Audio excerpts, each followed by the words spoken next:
La merced de nuestro Padre es un faro en su brillar. Él nos cuida y nos protege con las luces de alta mar. Mantener el faro ardiendo, arrojar su luz al mar, que si hay nautas pereciendo, los podréis así salvar.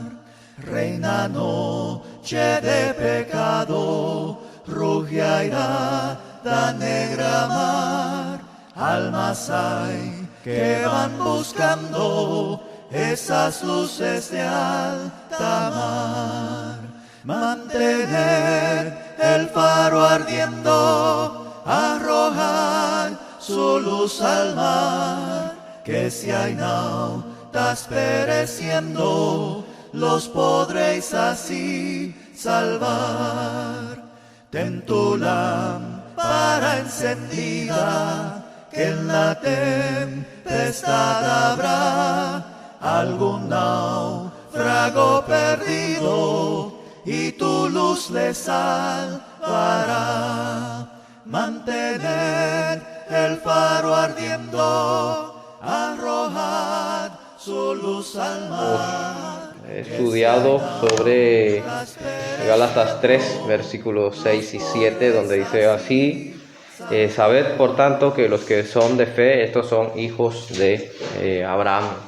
Y el domingo anterior nosotros dimos algunos puntos de estudio sobre cómo Jesús ejerció influencia en las personas que estaban en su alrededor. Fundamentos básicos también para nosotros hoy día de cómo ejercer la influencia en la vida de los demás.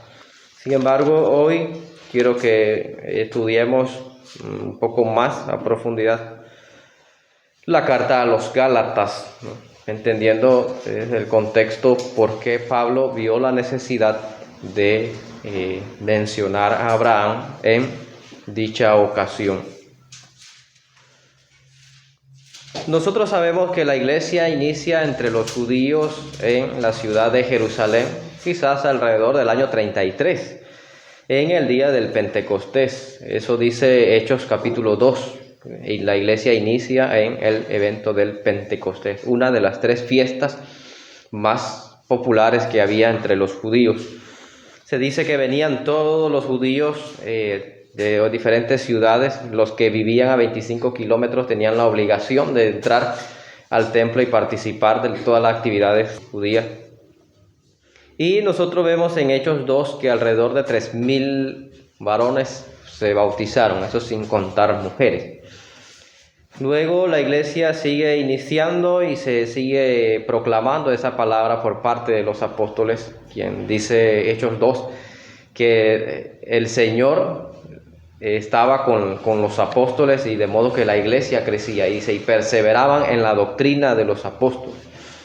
Los apóstoles nunca inventaron una doctrina separada de lo que Jesús había enseñado. Lo que ellos hicieron fue simplemente dar a conocer lo que Jesús ya le había enseñado a ellos, ¿no? Por eso coordinaron con Pablo cuando él empezó su ministerio. Pero poco tiempo después, cuando la iglesia llegó a convivir en tierras gentiles, ahí se presentó un problema. Y el problema aparece en Hechos capítulo 15, que se tuvo que reunir a los líderes de la iglesia que estaba en Jerusalén, es decir, los apóstoles, los ancianos, y se tuvo que llamar a Pablo y a Bernabé, porque ellos estaban dando a conocer la iglesia que había empezado entre los judíos. Ahora ellos la estaban esparciendo por misiones. De modo que acá entonces se manda a llamar a Pablo y a Bernabé, según Hechos capítulo 15. Algunos venían de Judea, dice, y iban a las ciudades donde Pablo y Bernabé enseñaban, diciéndole a la gente: si ustedes no se circuncidan conforme al rito de Moisés, no pueden ser salvos. De modo que la iglesia entonces dice, los reunió, versículo 2, como Pablo y Bernabé tuviesen una discusión y contienda no pequeña con ellos. Acá Lucas es bastante diplomático a la hora de describir. Él dice, tuvieron una contienda no pequeña. ¿Qué quiere decir? Fue una discusión acalorada, lo que hubo entre los líderes de la iglesia. Se dispuso que subiesen Pablo y Bernabé a Jerusalén y algunos otros con ellos, otros hermanos que acompañaran a Pablo y a Bernabé, a los apóstoles, a los ancianos, para tratar esta cuestión. Era un asunto delicado lo que estaba pasando. Ellos llegaron, Pablo y Bernabé llegan, y los demás, dice el versículo 4, llegaron a Jerusalén, fueron recibidos por la iglesia, por los apóstoles, por los ancianos, y contaron todas las cosas que Dios había hecho con ellos, dice el versículo 4. Pero, dice el 5, pero algunos de la secta de los fariseos que habían creído se levantaron diciendo, es necesario circuncidarlos y mandarles que guarden la ley de Moisés. Bueno, ahí se reúnen entonces, dice el 6, los apóstoles y los ancianos para discutir esta situación. ¿Cuál era la situación? Que ahora los gentiles también estaban formando parte de la iglesia, y eso no era aceptado en el judaísmo, en el Antiguo Testamento, a no ser que el gentil se convirtiese al judaísmo. Pero acá Pablo no le estaba predicando que se convirtieran al judaísmo, simplemente le estaba enseñando que fuesen cristianos y que no estaban obligados a guardar los rudimentos de la ley. Hubo esta discusión, llegaron a un acuerdo según todo el capítulo 15, según el 16, hubo una carta que finalizó y se repartió por cada iglesia como un decreto. Este es el decreto. No se le manda que se circuncide, pero que se abstengan de fornicación, de idolatría y de lo sacrificado a los ídolos. Ese era el decreto para todas las iglesias, tanto judías como gentiles. Cuando Pablo fue a Asia Menor, él predica el evangelio a los judíos de Galacia, pero pronto, después que él sale, Pablo nunca duraba más de 2 años en una iglesia, nunca duraba más, duraba alrededor de 6 meses o 1 año, pero en la iglesia que más duró fue Éfeso, justamente 2 años. Él duró, y cuando llegó a Galacia, o se da de cuenta de que los hermanos de Galacia ahora otra vez habían descuidado la salvación, y dieron un retroceso. ¿Cuál fue ese retroceso? Mira el tono del capítulo 1, versículo 6, cómo la carta se expresa y cómo Pablo demuestra su pensamiento con respecto a los hermanos de Galacia. Gálatas 1:6 dice, estoy maravillado de que tan pronto os hayáis alejado del que os llamó por la gracia de Cristo para seguir un evangelio diferente. Aparentemente había otro evangelio ya. Pasó el tiempo y los hermanos estaban creyendo otro evangelio, ¿no? Nosotros sabemos bíblicamente que hay un solo evangelio, ¿no? Hay un solo evangelio. ¿En qué consiste el evangelio? 1 Corintios capítulo 15, versículo 1 al 4 dice que Cristo murió, fue sepultado y resucitó al tercer día, dice, conforme a las Escrituras. Ese es el eje del evangelio. Los hechos de Jesús, la muerte del Señor Jesús, la resurrección del Señor Jesús, es el eje del evangelio. Pero vea que ahora Pablo dice, ustedes están siguiendo un evangelio diferente. Y ve ahora el 7, él le dice, no es que haya otro. No le está diciendo que realmente hay otro, no.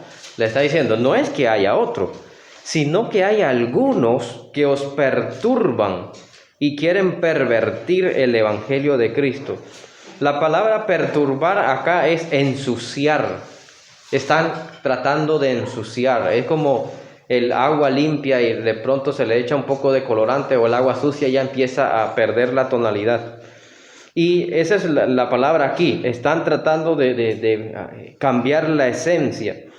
Pablo dice entonces, mire, tan grave es esto, que si un ángel del cielo, dice, si un mismo ángel del cielo le anunciare otro evangelio diferente del que os hemos anunciado, dice Pablo, sea anatema. Anatema quiere decir maldito. Quiere decir maldito, sin derecho a arrepentimiento. Es una palabra fuerte, no debería estar en la boca de un cristiano, pero Pablo lo dijo. ¿Por qué?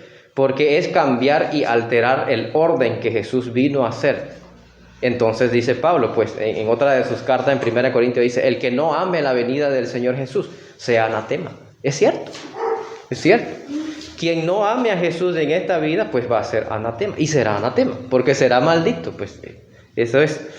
Pablo dice, vuelve a decir en el 8, si aún nosotros, hablando de él como apóstol, o un ángel del cielo, anuncia otro evangelio diferente, vuelve a ser entonces anatema. Como antes lo hemos dicho, también ahora lo repito, si alguno os predica diferente evangelio del que habéis recibido, sea anatema. Vea que Pablo utiliza 2 veces la misma idea y lo repite acá. ¿Eso qué quiere decir? Que para él era preocupante que los hermanos ahora estaban dando un retroceso. En vez de avanzar, estaban dando un retroceso. Dice el 10, pues busco ahora yo el favor de los hombres o el de Dios, o trato de agradar a los hombres. Pues si todavía agradara a los hombres, entonces no sería siervo de Cristo. ¿Qué quiere decir eso? Que Pablo predicaba un evangelio que era contundente, ¿no? Pablo predicaba un evangelio contundente. Era llamado a arrepentimiento, era llamado a cambio de vida, que a muchos no les gustaba. Pero el evangelio que los judaizantes estaban dando, daba también estatus, que era la ley, la circuncisión. Y dice él, no, si se predica algo que da favor a la gente, entonces uno simplemente no es siervo de Dios. Nos dijo una vez un profesor cuando estudiábamos, decía, si usted quiere agradar a la gente, eso está bien, dice, eso está bien. Pero un consejo le puedo decir, dice, no enseñe ni predique, hágalo en otra cosa, pero no enseñe ni predique. Si usted quiere agradar el favor de Dios, usted va siempre a veces tener problemas con la gente, porque lo que Dios dice a veces nunca es agradable para todos. Entonces decía él. Vea hermano, que Pablo ve esta necesidad de recordarle a los hermanos que no se tiene que seguir un evangelio diferente. Pablo vuelve a utilizar entonces, ahora en el capítulo 2, en el versículo 20, un versículo que a veces cantamos, un coro. Él dice, con Cristo estoy juntamente crucificado y ya no vivo yo, mas vive Cristo en mí. Y lo que ahora vivo en la carne lo vivo en la fe del Hijo de Dios, el cual me amó y se entregó a sí mismo por mí. No desecho la gracia de Dios, pues si por la ley fuese la justicia, entonces por demás murió Cristo. Pablo está diciendo, bueno, si ustedes quieren guardar otra vez las cosas de la ley, entonces anulemos el Nuevo Testamento. Así de simple. Él le dice, si ustedes quieren guardar el sábado, el diezmo, las primicias, los holocaustos y todas las festividades del Antiguo Testamento, entonces desechemos el Nuevo Testamento. Él dice acá, pues entonces por demás murió Cristo, ¿no? Porque no es por ley, sino que es por fe.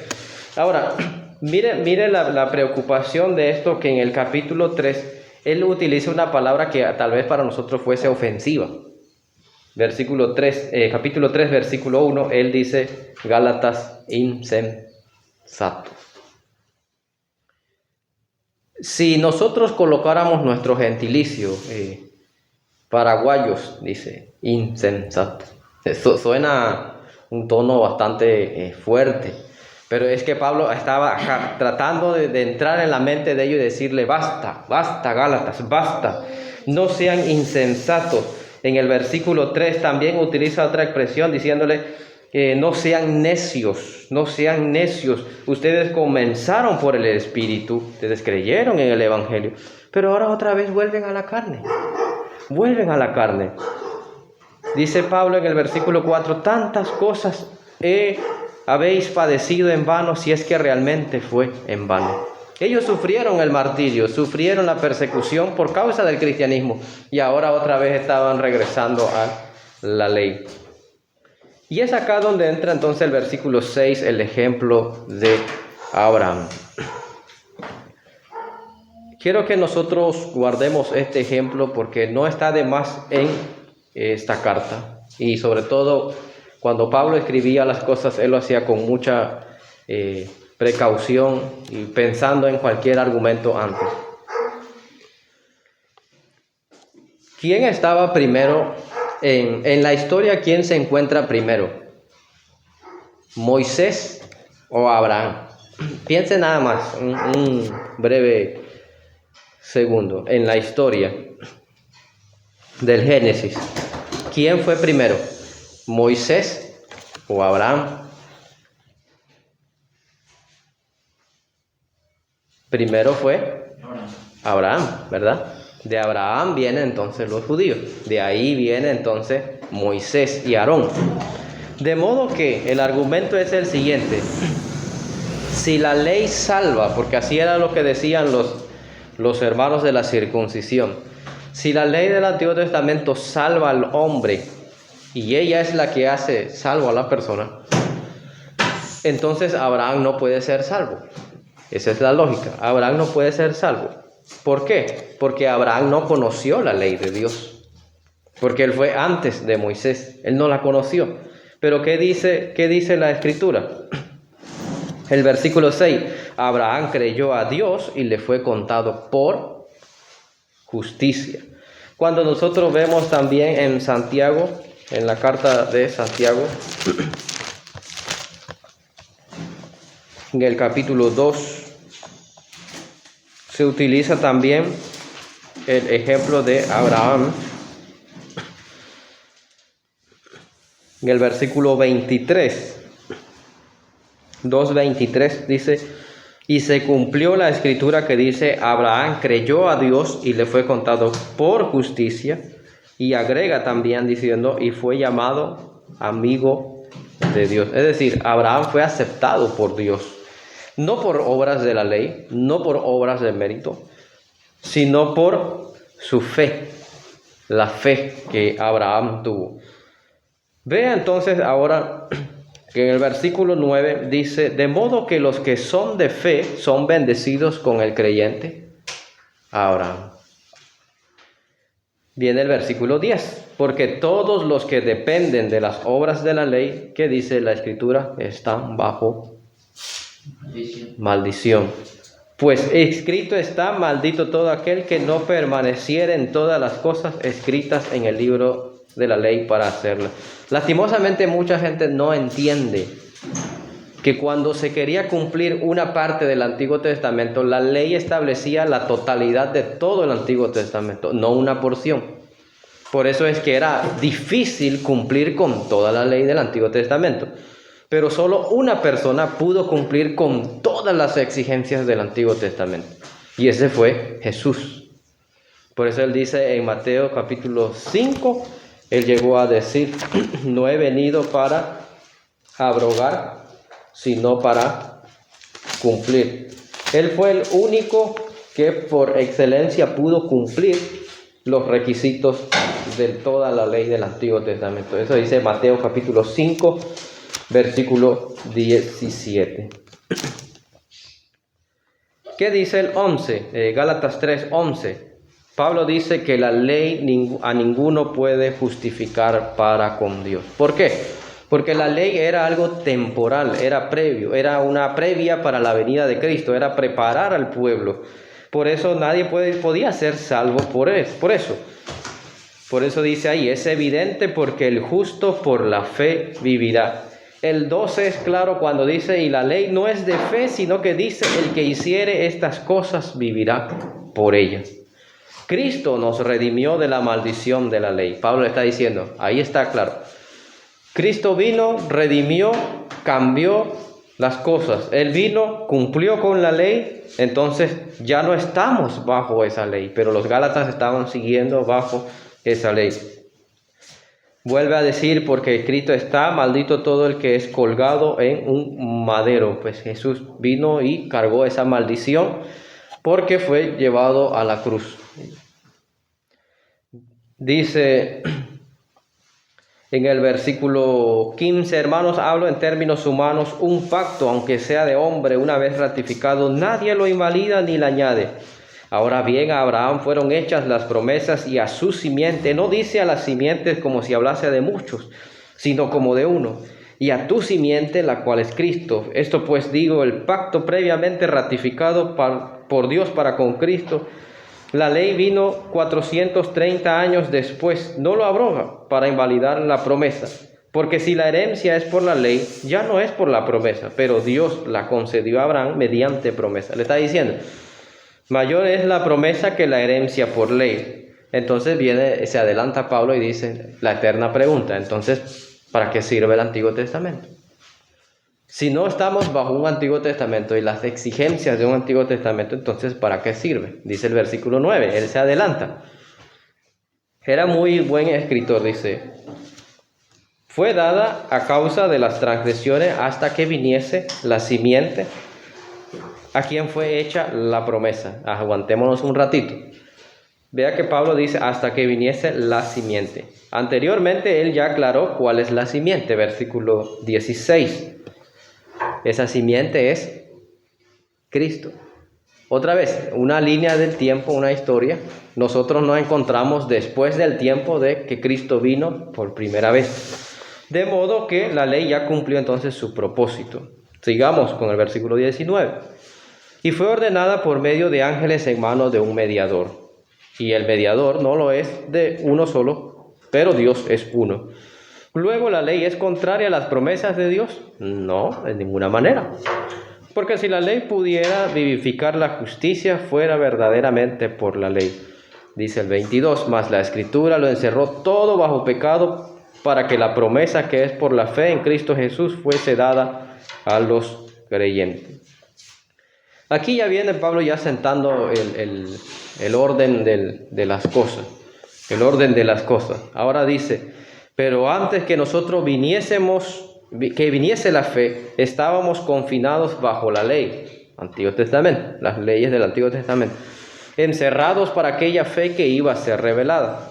De manera que la ley ha sido nuestro ayo, acá dice ayo, es tutor, es guía, para llevarnos a Cristo, a fin de que fuésemos justificados por la fe. Pero venida la fe, ya no estamos bajo ese ayo, bajo ese tutor, versículo 25. Pues todos los sois hijos de Dios por la fe en Cristo Jesús.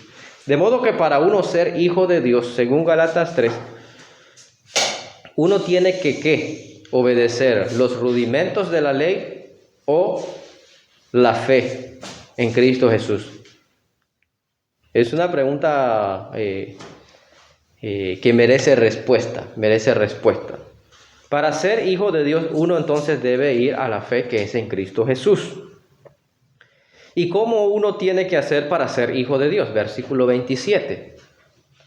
Porque todos los que habéis sido bautizados en Cristo Jesús, de Cristo estáis revestidos. No hay otra forma.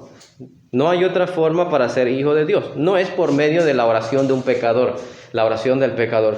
No es pagar penas, mandas, promesas.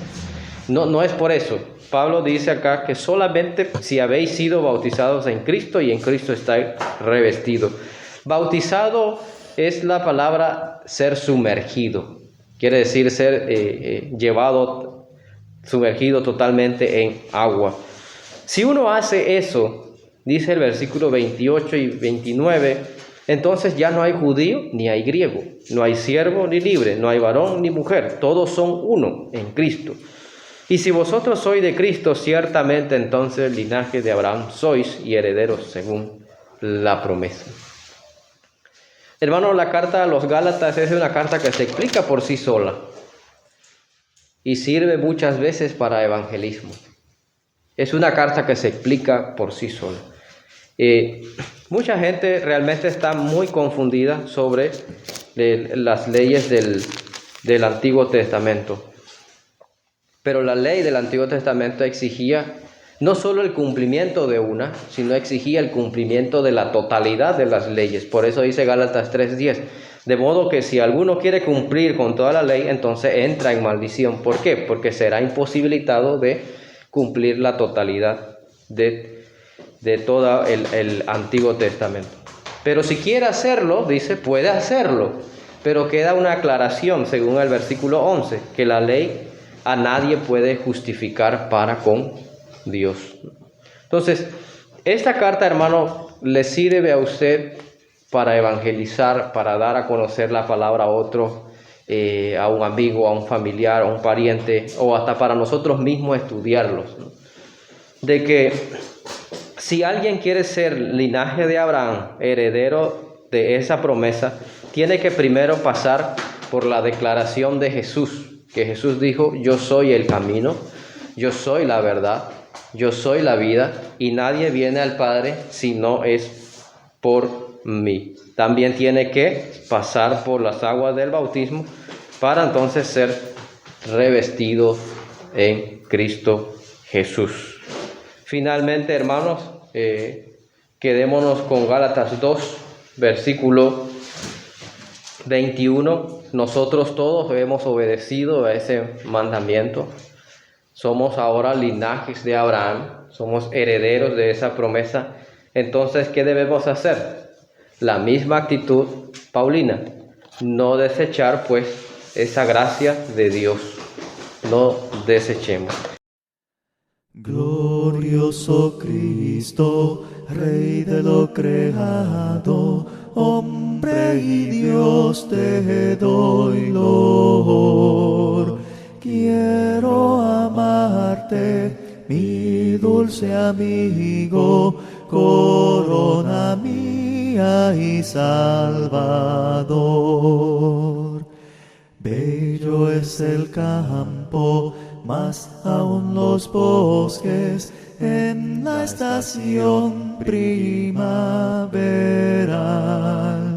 Cristo es más bello, Cristo es más puro, que al alma triste gozo da. Bella es la luna, es el sol más bello, y las estrellas sin igual. Pero el Cristo es quien más brilla en todo el reino celestial. Bellas las flores, bello es el hombre en su lozana juventud, mas su belleza pronto perece, solo es eterna en Jesús. De tierra y cielo toda la hermosura se muestra en Cristo mi Señor. Nadie merece cual Jesucristo nuestra alabanza y nuestro amor.